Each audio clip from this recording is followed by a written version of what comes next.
Today I'm going to give a brief fuel mileage update. I've been driving for, I guess, a week and a half, 2 weeks maybe, I'm not really sure. I've gotten 304.6 miles.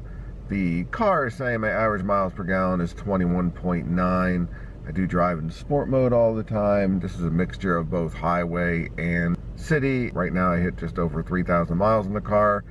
I'm going to fill up the tank and see what the calculation comes out to.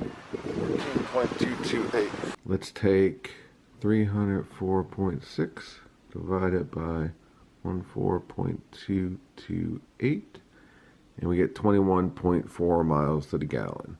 I'm averaging about between 21.4 and 21.9 miles per gallon, depending on if you believe the car or the manual calculation.